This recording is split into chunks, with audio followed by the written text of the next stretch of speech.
Cuando pregunten por qué el país está en la mierda, háganle ver este video que es el origen del mal. Ojo a que nada de lo que también creo que hay mucha incompetencia del gobierno, ¿ya? Ya. Pero ya vamos a llegar allá, ¿ok? El momento, ¿qué es lo que le molesta a Guacho? Que Guacho estaba ahí operando algunas rutas justamente en la provincia de Esmeraldas para traficar cocaína, obviamente, desde una de las disidencias de las FARC que él controlaba, que es este Frente Oliver Sinisterro, no sé qué, ¿ya? Guacho contaba con la complicidad de policía y de militares ecuatorianos, ¿ya? Y cuando él deja de contar con la complicidad de policías y militares ecuatorianos, porque se rompe la relación entre el Estado y el crimen organizado, y cambian las decisiones al interior del gobierno para manejar de otra manera las Fuerzas Armadas y la policía, es que Guacho pone una bomba en un cuartel policial o militar, no recuerdo, y mata a 7 miembros de las Fuerzas Armadas, entre policías y militares. Ellos fueron las primeras víctimas de la guerra que estamos viendo hoy, que es el momento en que el crimen organizado le dice al Estado: ya no me vas a apoyar, ya no me vas a ayudar, ya no estás conmigo, te cagaste, ¿ok? Porque antes había una relación de cooperación, de complicidad, de cooperación y de complicidad, ya, con el crimen organizado, y ahora ya no la había, o ya no la había en las condiciones en que a Guacho le parecían pues decentes para su operación criminal, ¿ok? Es a partir de ese momento en donde empiezan a escalar los motines carcelarios, ¿sí? Los atentados en las calles, y es a partir de ese momento en donde se da la primera gran crisis social, que es octubre del 2019, que es el paro de octubre de 2019.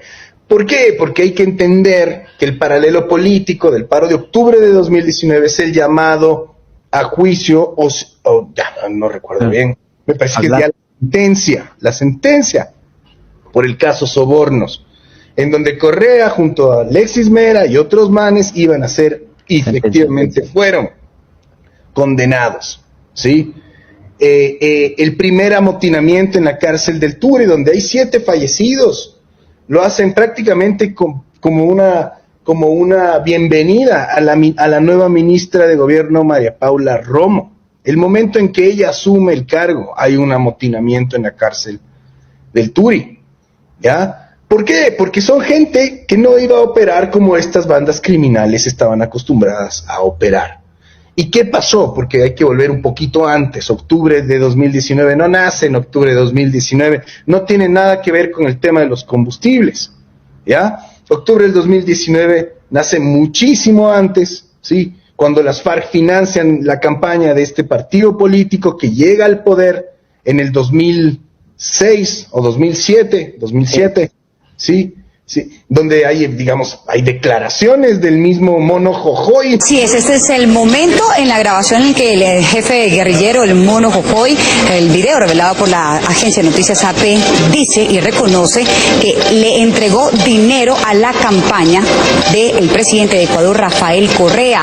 En la grabación, tal como lo vimos hace algunos minutos, el Mono Jojoy asegura que las Fuerzas Armadas han descubierto información secreta y muy valiosa debido a las continuas operaciones militares. Ayuda en dólares a la campaña de Correa y posteriores conversaciones con sus emisarios, incluidos algunos acuerdos según documentos en poder de todos nosotros, los cuales resultan muy comprometedores en nuestros nexos con los amigos. Este es el video que fue dado por la agencia de noticias AP, en donde el Mono de Jojoy asegura que diciendo que han entregado plata, y no son declaraciones falsas, no son montadas, no son a un periodista, son un informe que el Mono Jojoy le está dando a sus propias tropas, ¿ya? Y hay varios testimonios que se han publicado a lo largo de estos años, ¿ya? Que lo demuestran, y hay un informe que es el informe de Angostura, en donde hubo gente decente como Pancho Huerta que lo advirtieron, y fue el primero en decir, en el 2009 que nos estábamos convirtiendo en un narcoestado, en el 2009. El testimonio de Manuel Silva Torres. ¿ya? ¿Por qué no había violencia en la calle? ¿Ya? Porque las operaciones del narcotráfico tenían total libertad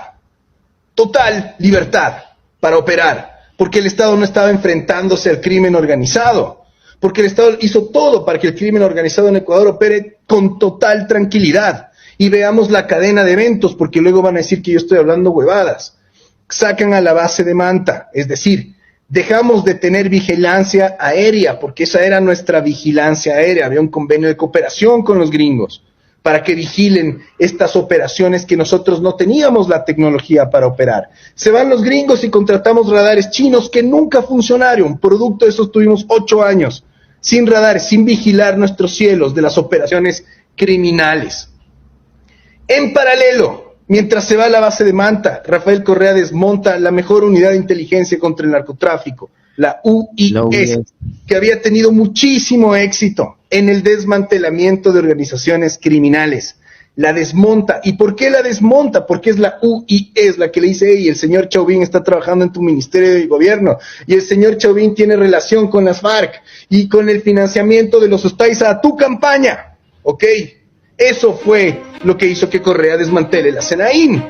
La UIS, perdón, cree la SENAIN. ¿Y a qué se dedicó la SENAIN? A la inteligencia política. Puso sobre el tablero a canallas y a criminales como este famoso cura Saavedra.